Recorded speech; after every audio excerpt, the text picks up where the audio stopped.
días. Vamos a ver hoy la clase de protocolos de resonancia magnética del sistema musculoesquelético. La clase está enfocada a hablar un poco sobre las indicaciones de los estudios, obviamente sabiendo que se hace primeramente una historia clínica y en base a eso vamos a decidir el tipo de protocolo que le vamos a hacer al paciente. Ya sabemos que pues, es una historia muy enfocada a la patología del paciente, al mecanismo del trauma en caso de que sea una lesión deportiva o un accidente, por ejemplo. Luego vamos a hablar sobre todas estas regiones y cómo se orientan los estudios de resonancia magnética. Me refiero a cómo ponemos los planos para saber cómo va a quedar las imágenes del plano axial, sagital, coronal.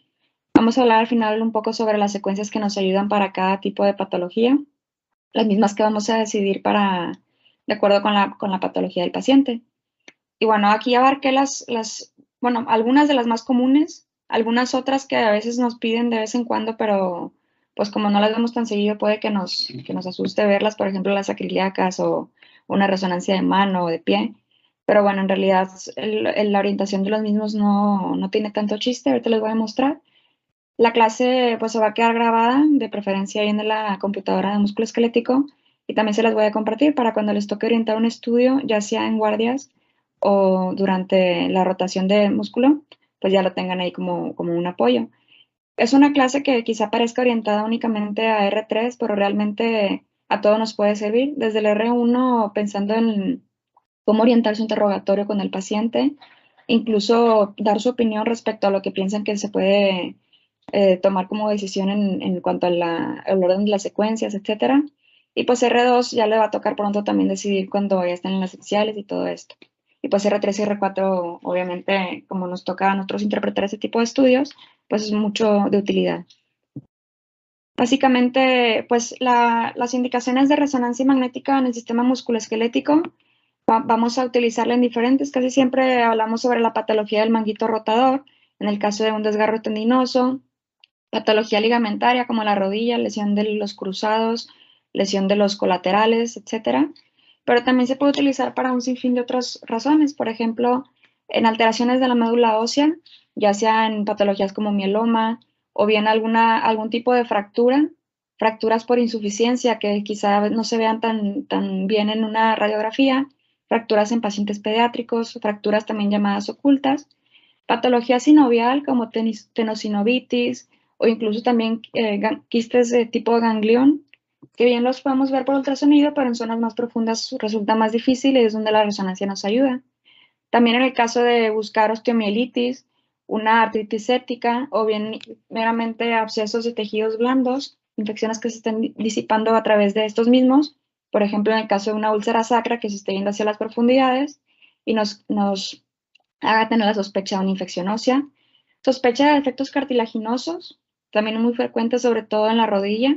También a veces lo podemos ver en hombro, pero pues es más frecuente verlo en rodilla y a nivel de la cadera. Evaluación de cuerpos intraarticulares, que a veces solamente el paciente se queja de un clic en la rodilla cuando realmente puede tener un pedazo de cartílago que se haya fracturado y que esté flotando ahí dentro de la cavidad. En el caso de neoplasias, pues obviamente tiene ahí su rol en cuanto a la extensión. Si bien a veces no podemos dar un diagnóstico preciso de una neoplasia ósea, tejidos blandos o articulares, meramente por resonancia, pues podemos dar al menos un diagnóstico sugestivo, o bien le podemos ayudar al cirujano oncólogo o al ortopedista oncólogo en el hecho de si se está extendiendo hacia la región medular, si está involucrando los vasos sanguíneos para cuando le vayan a hacer la cirugía.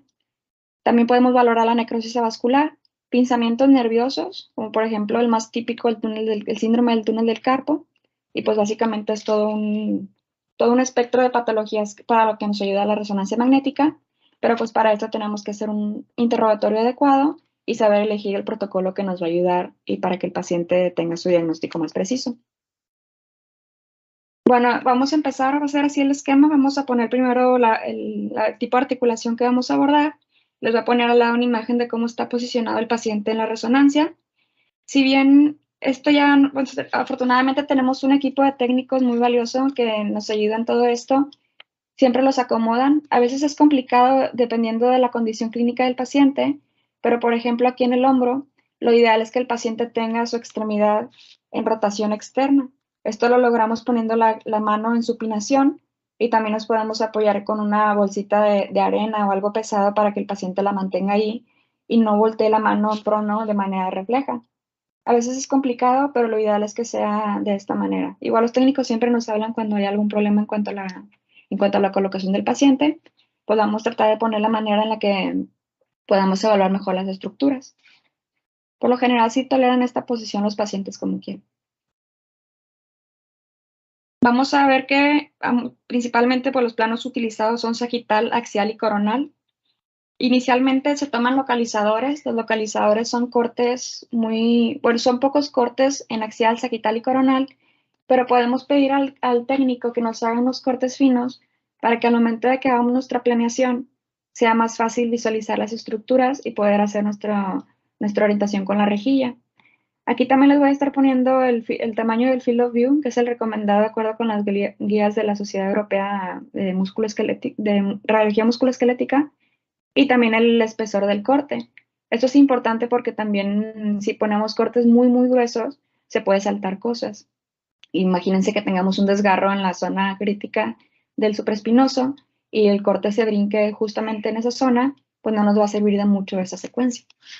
Entonces, bueno, vamos a estar viendo en estos que cada que hablemos de orientar en un plano, abajo les voy a poner dos imágenes en los planos contrarios. O sea, si yo quiero planear una imagen en sagital, voy a poner un plano en axial y en coronal para planearlo de acuerdo con eso. Aquí, por ejemplo, a mí me gusta empezar con el sagital porque es más fácil identificar las estructuras anatómicas en el axial y en el coronal. Si empezamos con el sagital, a planear el sagital, vean que se traza en la rendija una línea que es paralela a la cavidad glenoidea, o bien dicho, a la línea articular glenohumeral, y tiene que abarcar el field of view, es un cuadrito que le sale ahí para los R1 que no estén tan familiarizados. Este tiene que abarcar desde lo lateral, que involucre parte del vientre muscular del músculo deltoides, y medialmente hacia el cuerpo de la escápula. No podemos quedarnos limitados al reborde del tubérculo mayor, porque no vamos a alcanzar a ver tanto las inserciones de los músculos. Mientras que en el plano coronal vamos a también tomarlas, es casi estricto en relación con la línea articular, y vamos a tratar de que involucre también parte del músculo deltoides y medialmente hacia la escápula. Así es como debe de quedar el corte, se debe de ver que le llaman como una perita, porque vamos a identificar el labrum en toda su extensión, como si tuviéramos un reloj de las 12, 3, 6 y 9. Luego, para planear el coronal, vean cómo el sagital y el coronal casi siempre quedan a 90 grados del uno del otro. De hecho, si ustedes dejan el plano que tenemos en el sagital, que era paralelo a la línea articular, sí, pueden identificar ahí mismo en la resonancia el grado los ángulos, el grado que tenía de la angulación, y si exactamente lo mueven a 90 grados, les queda este. A mí me gusta hacerlo así con los números precisos porque ya queda más exacto la orientación. Y bueno, este plano entonces va a ser perpendicular a la línea articular. Igualmente procurar que se extiendan todas las estructuras, que no se pierda aquí el vientre del músculo subescapular. Mientras que el coronal también nos vamos a apoyar en el sagital para orientarlo. Y en este vean cómo llegamos a la zona del labrum, que se identifica aquí como la pera, y vamos a ponerlo de manera que nuestro plano longitudinal quede justamente en la hora de las 12 de este reloj que les mencionaba ahorita. A veces es difícil verlo, también por eso nos ayuda el hecho de que ya teníamos el sagital que lo planeamos previamente, por eso a mí me gusta empezar con ese. O bien, si se nos hace muy complicado, otra manera un poco más cercana a la precisión es hacerlo de acuerdo con el eje del húmero. A veces es complicado por la posición del paciente, pero pues bueno, la idea de que esto quede orientado en estos planos no es que el estudio quede no interpretable cuando no lo hacemos correctamente, sino que es más fácil para identificar las estructuras en una relación anatómica más específica. Así que traten de hacerlo lo más cercano a lo que se indica, pero si no les quedas 100% igualito, tampoco se frustren, o sea, como quiera el estudio pudiera ser interpretable. Entonces el coronal nos queda de esta manera. Luego el axial, lo dejo también para el último, ya que hubimos planeado los coronales a nivel del labrum, vean cómo si trazamos una línea totalmente perpendicular a esta, tenemos la manera en la que vamos a planear los axiales. ¿ok? En el caso de este plano sagital. Y cuando nos vamos al coronal, hay que cuidar que los cortes axiales abarquen bien la articulación acromioclavicular e inferiormente, que aquí no se alcanza, bueno, se alcanza a ver poquito, el receso axilar, que aquí se fue un poquito más abajo, pero procuren que sí abarque todas estas estructuras para evaluar tanto patología acromioclavicular como patología de tipo capsulitis adhesiva del receso axilar. Y así es como deben de quedar los axiales. Luego, hablando del codo, tenemos que el codo, el paciente se va a posicionar en prono, que igual la posición es muy incómoda, hay que tratar de hacerlo lo mejor posible, colocando almohadas inferior a él. El codo debe estar en posición que le llaman como de tipo Superman, se encuentra un poco en ligera extensión. Si ya de plano no lo tolera, sobre todo en pacientes internados, pues lo podemos poner en supino, con el codo relajado al lado del paciente y en supinación. El codo lo vamos a planear de esta manera. Podemos empezar también con el sagital. El sagital lo vamos a poner, imagínense aquí una línea entre los cóndilos. El sagital se encuentra totalmente perpendicular a ese. Hay que cuidar que abarque de piel a piel, de medial a lateral.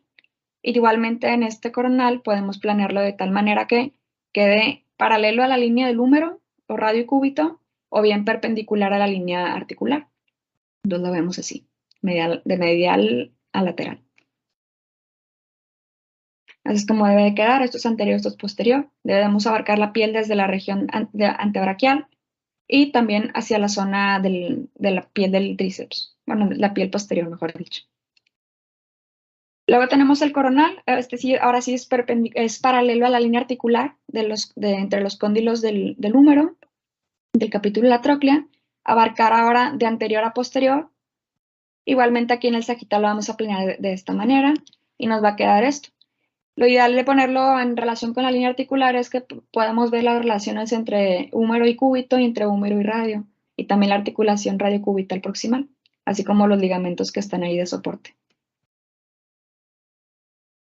Luego tenemos los axiales por último. Estos axiales vamos a identificar que tienen que abarcar también paralelo a la línea articular, pero tenemos que asegurarnos de que estén superior, que abarquen los epicóndilos, que estén un poquito superiores a ellos, al menos 1 centímetro, 1.5, e inferiormente que sí nos abarque la tuberosidad radial. Muy importante porque una de la patología muy frecuente por la que nos solicitan este estudio es la ruptura del tendón del bíceps, ya sea que sea bueno, en el caso de que sea una ruptura de la inserción, pues hay que ver que no está afectado justamente en esta zona. Es como nos queda el corte axial. En cuanto a la muñeca, tenemos que el paciente también va a estar en prono con la extremidad como un Superman, o sea, ya escrito anatómicamente es en abducción, en prono, y va a estar recargado de esta manera. También pudiera llegar a ser incómodo, si lo es así, pues podemos poner que el paciente también esté con la mano al lado de él, que esté en posición de prono, y vamos a centrar el rayo o el eje a nivel del plano medio de la muñeca. Aquí me gusta en la muñeca empezar con los coronales, porque pues es más fácil identificar las estructuras en el axial y en el sagital en los localizadores. Y vamos a tomar como referencia la línea entre las apófisis estiloides radial y cubital, de manera que el plano coronal va a ser totalmente paralelo a estos. Vamos a ver que la rejilla abarque toda la piel de anterior y posterior, perdón. Mientras que en el sagital también nos vamos a asegurar de eso. En el sagital es más fácil planear el coronal porque solamente vamos a seguir el eje de los huesos. Fíjense cómo al planearlo adecuadamente en relación con la línea entre las apófisis estiloides nos queda esta imagen de la mano. Y alcanzamos a ver ambas. Y es muy importante porque también una patología frecuente de la indicación de muñeca es la afección del complejo de fibrocartílago triangular. Si lo planeamos de otra manera, que sean, no sé, coronales estrictos o que nada más nos abarque así de anterior a posterior sin identificar el plano de las apófisis, pues podemos no ver adecuadamente cada uno de los componentes de este complejo y pues sería un poquito más difícil la interpretación. Sobre todo porque en la muñeca son estructuras muy pequeñitas y pues lo ideal es tener cortes de un espesor más delgadito, que tenga un field of view adecuado para poder ver cada una de ellas. El sagital va a ser totalmente perpendicular al coronal, perdón, sí, al coronal que habíamos planeado. Y vamos a ver cómo esto va a abarcar también desde la piel de la región lateral hacia la región medial, mientras que vean cómo aquí hemos planeado los coronales paralelos a la línea entre las apófisis estiloides y el otro va a quedar perpendicular. Entonces así es como nos va a quedar la rejilla para el field of view de la planeación del sagital.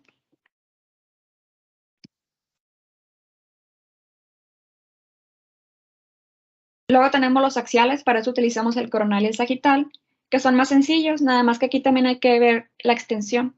Como empezamos a hacer cortes axiales, hay que asegurarnos de que abarque de 2 a 3 centímetros proximal a la articulación radiocubital distal y al menos 1 centímetro distal a la articulación carpo-metacarpiana, porque hay patología aquí, por ejemplo, si tenemos datos de artrosis, pues hay que asegurarnos de que lo abarque, o bien si tenemos alguna afección de la articulación radiocubital proximal, pues también.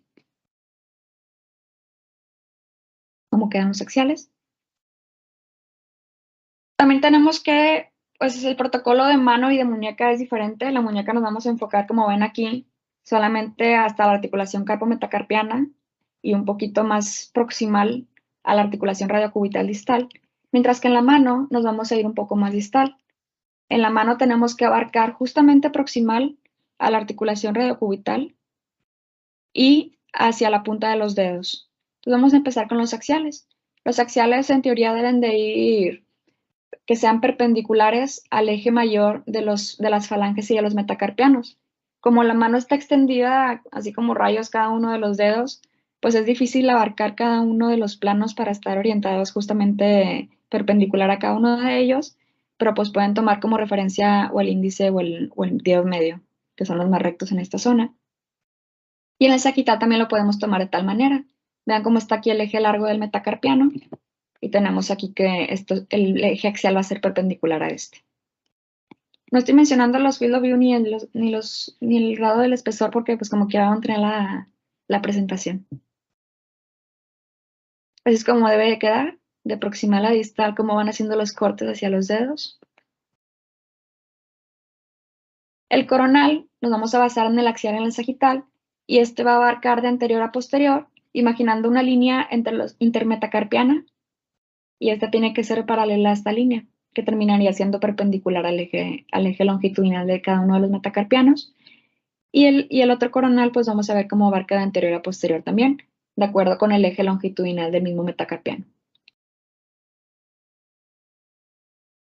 Así es como queda en la imagen coronal.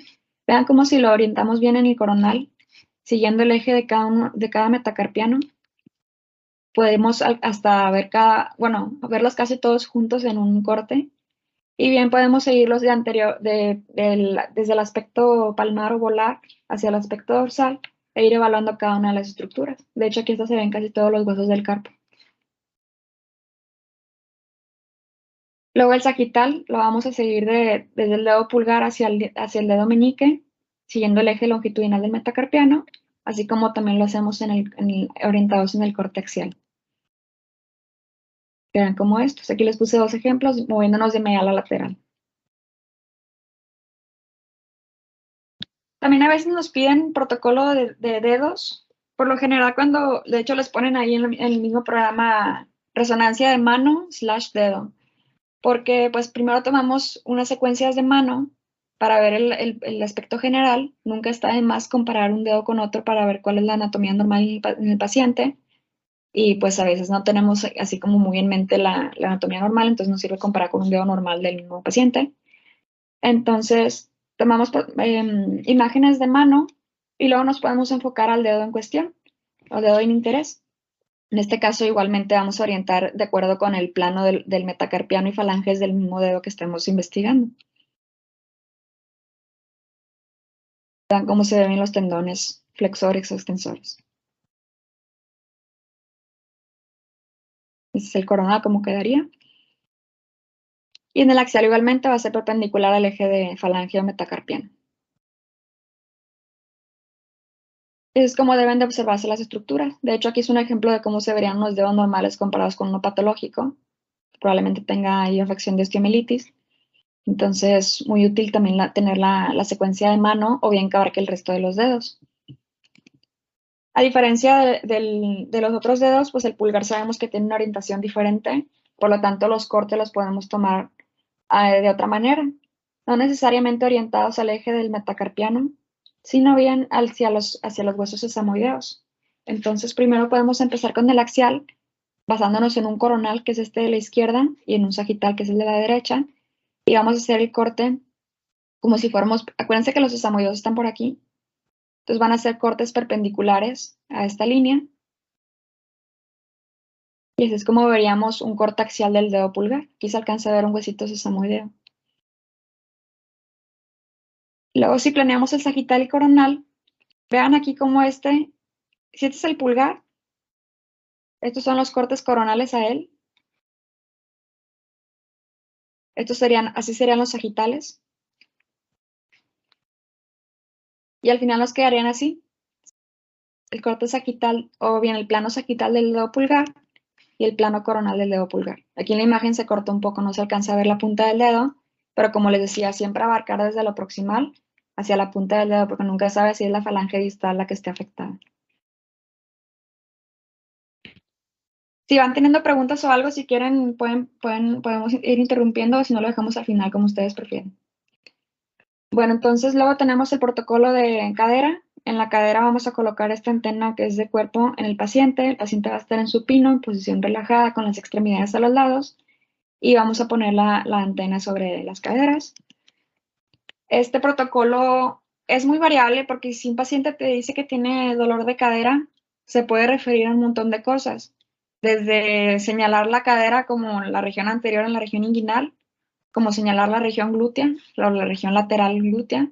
Entonces hay que hacer un interrogatorio muy detallado para saber cuál va a ser nuestro protocolo. A veces incluso el dolor de cadera puede significar que el paciente tenga datos de sacroiliitis, entonces pues hay que ver hacia qué lo vamos a orientar. O bien puede ser patología del labrum, del acetabular, etc. Pero bueno, el protocolo general de la cadera incluye un coronal bilateral, o que también le llamamos un coronal con un field of view amplio, y este abarca ambas caderas.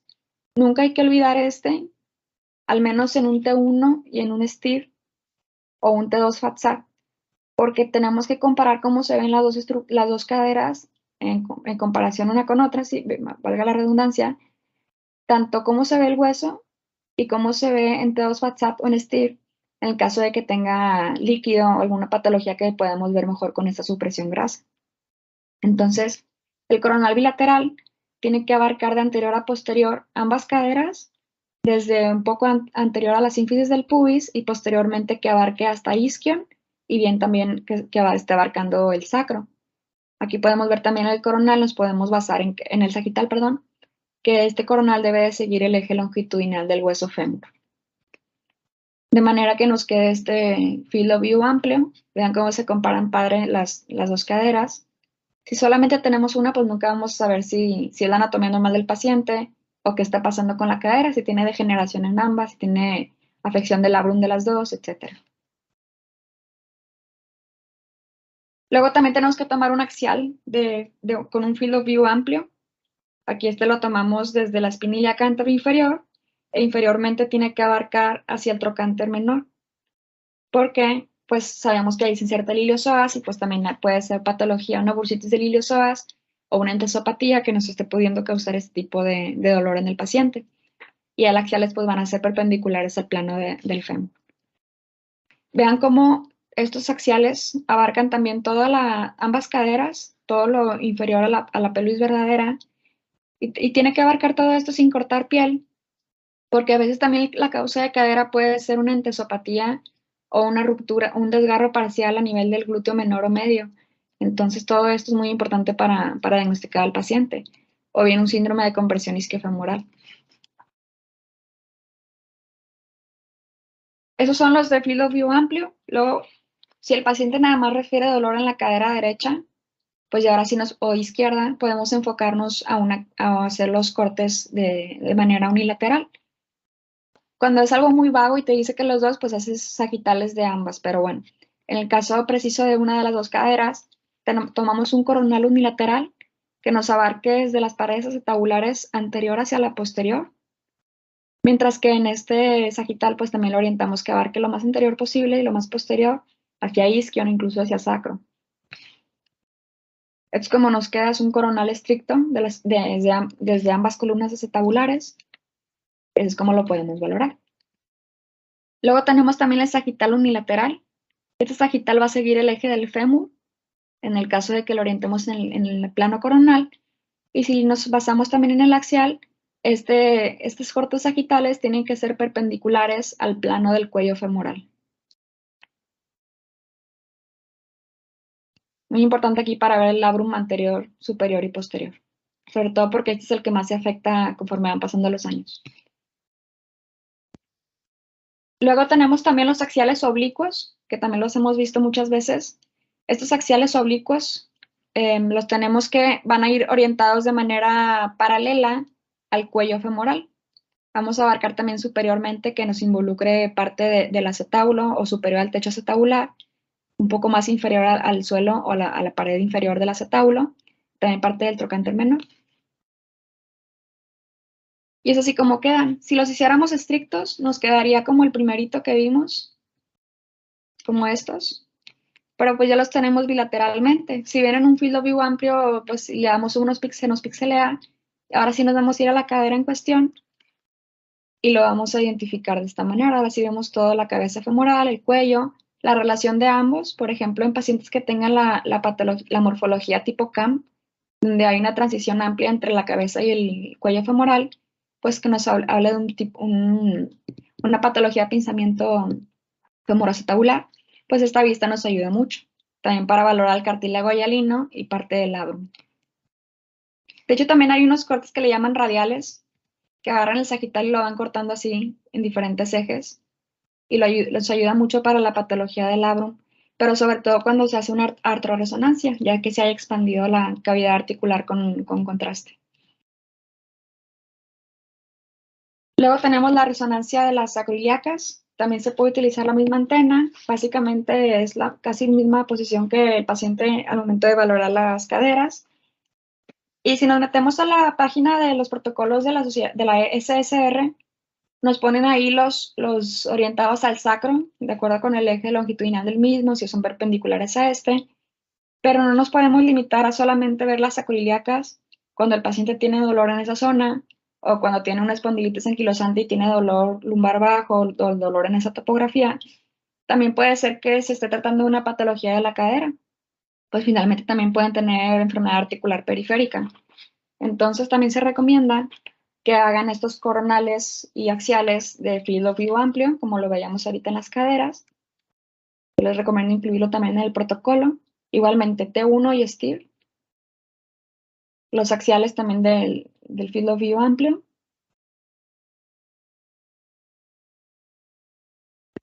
Y ahora sí nos vamos a los oblicuos que están enfocados al eje del sacro. Para esto, si empezamos con el coronal oblicuo, vean cómo el field of view de 16 centímetros tiene que abarcar aproximadamente hasta L3, L4, e inferiormente que también involucre el coxis. A veces también puede ser una patología y una subluxación, una fractura que tal vez sea indolente. Entonces, bueno, tiene que abarcar todo esto. El coronal oblicuo se planea de manera que quede justamente paralelo al cuerpo del sacro, ¿ok? Y al momento en que lo vemos en el axial, tiene que ser paralelo a las alas del sacro.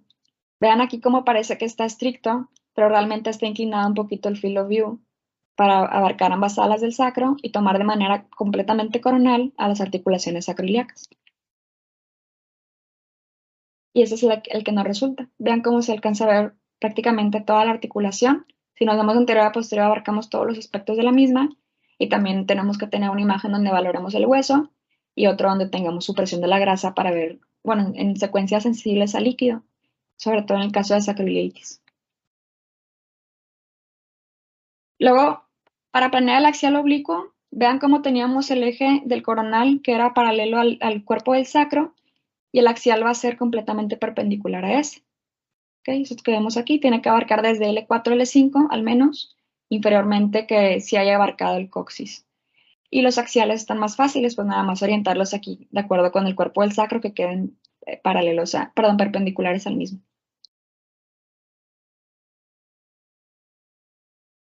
Los sagitales le pongo aquí un asterisco porque pues están incluidos en el protocolo, pero casi no se evalúan tanto, porque como quiera, bueno, nos puede ayudar mucho en el caso de un paciente que tenga una fractura por insuficiencia, que tenga ahí una evaluación del cuerpo del sacro, pues hay que evaluarlo en todos los planos, porque nada más a veces se puede ver una línea hipointensa sutil o hiperintensa, dependiendo de la secuencia, donde no identifiquemos bien la patología, pero bueno, entonces no está de más incluir un sagital. Son más sencillos de planear porque van a estar de acuerdo con la línea articular, tanto en el axial como en el coronal. Y en el coronal pues nos podemos basar en el cuerpo, en el eje longitudinal del cuerpo del sacro. A veces también en este protocolo se incluye un sagital de caderas, una derecha y una izquierda, porque pues también puede ser la causa de dolor del paciente, como les decía. Entonces, vamos a incluir un sagital, puede ser un DP-FAT-SAT o un T2-FAT-SAT, con tal de no perder la patología del paciente en caso de que se trate de esto, y pues tampoco pedirle todos los sagitales en todas las secuencias, porque pues no podemos perder tanto tiempo tampoco. A menos que encontremos algo, pues ya le agregamos más secuencias. Los orientamos, como habíamos dicho, de acuerdo con el eje del fémur y perpendicular al eje del cuello femoral. Igualito que el que habíamos visto en la cadera.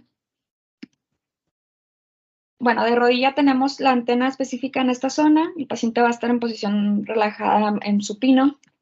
Y también la rodilla, también la vimos la semana pasada ya, nos vamos rapidito, no vamos a explicarlo, que el axial tenemos que involucrar superior al polo superior de la patela, de la rótula, e inferiormente hacia la tuberosidad tibial. Estos axiales tienen que ir paralelos a la línea articular, ¿ok? Igualmente en el coronal, vean el eje longitudinal de la tibia y fémur, aquí está la línea articular, y tienen que seguir la línea perpendicular, perdón, paralela a este. Así es como quedan.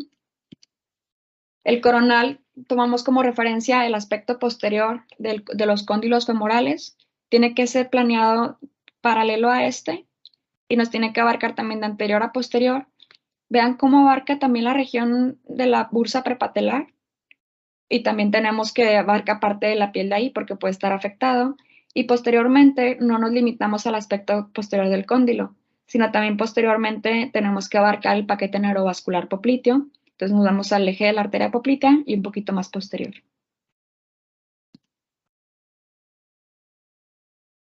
Y el sagital va a ser perpendicular al mismo, pero también podemos tomar más fácil el hecho de tomar como referencia al cóndilo medial y nos vamos a ir paralelos a este. Tenemos que asegurarnos de abarcar ambos ligamentos colaterales, medial y lateral, pero pues también irnos un poquito más lateral y un poquito más medial, pues para ver anteriormente los retináculos o bien si estamos hablando sobre la banda tibial o algunas otras estructuras de tejidos blandos adyacentes. Hay otros que son coronales oblicuos enfocados al ligamento cruzado anterior. Simplemente pues tienen que ponerlos en el eje del mismo ligamento. Pero bueno, luego les muestro, yo no puse imágenes de ese, casi no se utilizan, pero si están viendo un estudio en el que el paciente le sospechan eso y al estar valorando el estudio cuando nos marcan para revisarlo, no nos queda clara la patología del cruzado, pues ahora sí podemos tomar un paquetito pequeño en esa zona que nos sirva como apoyo.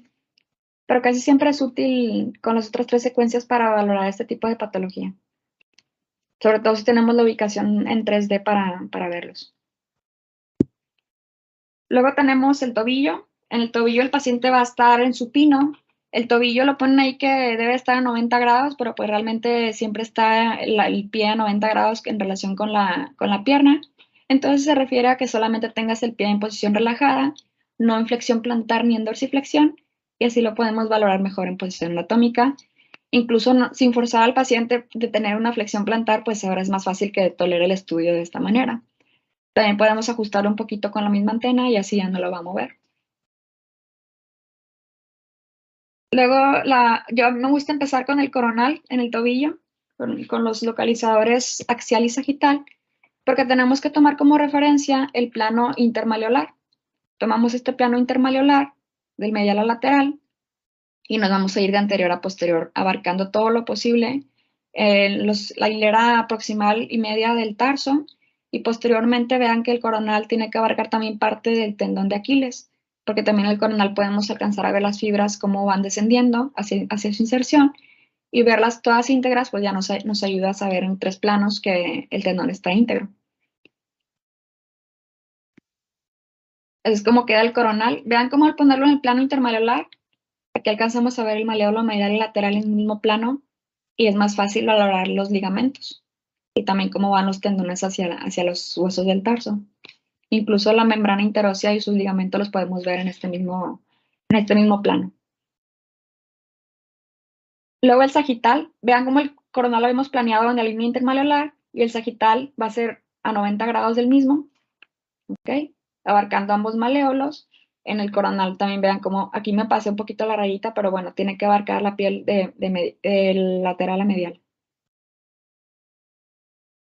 Ese es como queda el sagital.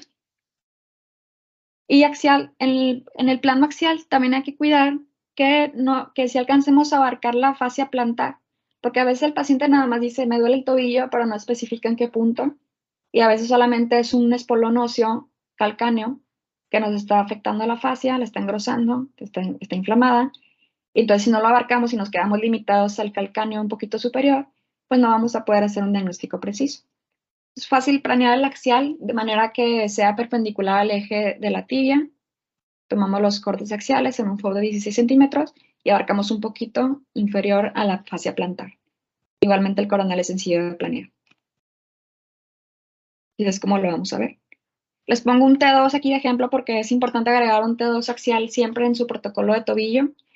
Digo, casi siempre todos los protocolos, los paquetitos de protocolos que ya están ahí programados en la resonancia incluyen todas las secuencias de utilidad, que son diagnósticas, pero de acuerdo con la sospecha diagnóstica del paciente, nosotros hay que saber qué más podemos agregar. Ese es nuestro rol, o sea, agregar algo para poder indicar más hacia el diagnóstico del paciente.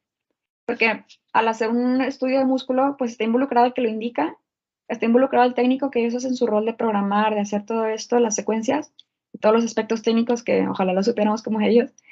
Y nuestro rol es dar el plus de decir, bueno, agrégale también esto porque quiero ver si tiene lesión crónica de los ligamentos, por eso le agrego el T2. O agrégale el T1 porque quiero ver si tiene una fractura ahí sutil, etcétera. Entonces, tomar en cuenta esto en cuanto a la adición. No solamente checar si el estudio no está movido, es también checar qué más nos puede ayudar a hacer el diagnóstico, o bien si tiene algo de urgencia que tenga que irse el paciente de la sala a internarse. Luego tenemos el pie. El pie también está en la misma posición, en posición relajada del pie de 90 grados. Y tomamos primero el axial. Los axiales, aquí se puede prestar a confusión. De hecho, hay varias páginas que toman el axial y el coronal de manera invertida. Pero acuérdense de la posición anatómica del paciente. Está acostado y la máquina hace cortes axiales de pies a cabeza. Entonces, si cortamos el pie en axial, van a ser rebanadas, por así decirlo, de esta manera. ¿Ok? Imagínense el pie como si estuviera en la posición anatómica. El axial no es así. ¿Ok? Entonces tenemos el axial, va a ir orientado de acuerdo al eje, el eje largo del metatarsiano. Son todos estos, abarcamos de dorsal a plantar. Igualmente en este coronal, ahora sí lo abarcamos también de dorsal a plantar. Así es como nos quedan. Alcanzamos a ver los falanges y los huesos metatarsianos, perdón. Es importante recalcar que el protocolo de tobillo también a veces se llama retropié. Veíamos que solamente abarcaba la hilera proximal y la hilera media del tarso, mientras que luego tenemos que en el pie vamos a abarcar el antepié y el medio pie. Si hacemos un field of view tan amplio que abarquemos todo el pie literal de la punta del dedo pulgar, del dedo gordo hacia el calcáneo, va a quedar muy pixeleado. Entonces, pregúntenme para qué es el estudio y de esta manera así podemos orientarlo bien a lo que es, y va a quedar mejor hecho. Luego el sagital, tomamos como referencia el eje largo del tercer metatarsiano, ¿okay? Abarcando de medial a lateral, igualmente aquí en el coronal. Así es como queda la imagen, vean cómo se alcanza a ver todo el dedo, y alcanzamos a valorar en estos planos, si nos quedan bien hechos, las placas plantares. Luego el coronal, van a ser cortes como les decía de esta manera. Acuérdense que el paciente aquí tiene su tobillo, entonces tenemos los coronales de esta manera porque está en posición anatómica. Va a ser perpendicular al eje largo del primer metatarsiano. Y bueno, de secuencias, tenemos un chorro de secuencias de las que hemos hablado, DP, DP-FATSAT, T1, T1-FATSAT, T2, STIR. Pero bueno, en realidad, ¿cuáles son las que tenemos que elegir? Esto va a depender de qué queramos valorar en el paciente. Aquí está el cuadrito del libro que les compartí previamente, después viene la bibliografía. Aquí viene para qué nos sirven, cuál es la fortaleza y debilidad de cada una de las secuencias. Por lo general, todos nuestros protocolos incluyen DP con y sin FATSAT. ¿Por qué? Porque nos ayudan para anatomía, para patología meniscal del cartílago hialino. Pero como les decía previamente, después de la clase de Mónica, el T1 nos ayuda mucho para ver la grasa, o sea, nos va a ayudar mucho a ver la patología de la médula ósea. También nos ayuda a ver hemorragia y pues obviamente nos ayuda para ver lo del gadolíneo. Perdón, para ver la resonancia contrastada y utilizamos FATSAT. Entonces hay que saber elegir el protocolo. Por lo general ahorita ya están bien hechos, nada más ver qué agregamos de más en caso de que se requiera. En el caso de que quieran ver una fractura, porque el paciente tuvo un trauma, tiene mucho dolor y vieron ahí algo de sospecha en la resonancia en el T2, perdón, en el DP, agreguen un T1. No pasa nada si sacrifican uno de los planos del DP FATSAT o del DP sin FATSAT, porque como que ya tienes otros planos que lo están valorando. Simplemente te pones ahí una referencia cruzada y de esta manera ya lo puedes valorar en diferentes secuencias, porque cada una tiene su fortaleza. Entonces esto nos puede ayudar mucho. La tablita también ayuda a elegir qué tipo de estudio quieres. Y bueno, aquí son unos ejemplos de las secuencias que utilizamos. Son las que se utilizan actualmente. De sacrilacas le agregué estas de los coronales de filo bio amplio. Pues si lo quieren, creo que ya está, pero pues si no, para agregarlo. Y bueno, en general utilizamos, como les decía, los DP FATSAT. Muy importante agregar T2, sobre todo en patologías donde puede prestarse al fenómeno del ángulo mágico, porque este que tiene un tiempo de eco mayor, pues nos puede ayudar a diferenciarlo. Y pues el T1 también en el caso de que queramos valorar patología de la médula ósea. Y bueno, no sé si tengan alguna pregunta. Esto ya es todo lo que quise abarcar. Igualmente tenemos protocolos enfocados a muslo, a pierna, antebrazo, brazo, pero esos son más sencillos porque casi siempre los piden o por tumoración o en el caso del muslo, por ejemplo, por un desgarro tipo hamstring. Entonces, pues son más fáciles porque van orientados casi siempre al eje mayor del hueso. No tiene tanto chiste, pero bueno, si quieren luego también lo podemos abarcar. ¿Tienen alguna pregunta? No sé si quieren o si quieren que les agregue algo. Es la bibliografía que les comentaba. Este libro está muy padre para tomar en cuenta estos protocolos. Y bueno, muchas gracias.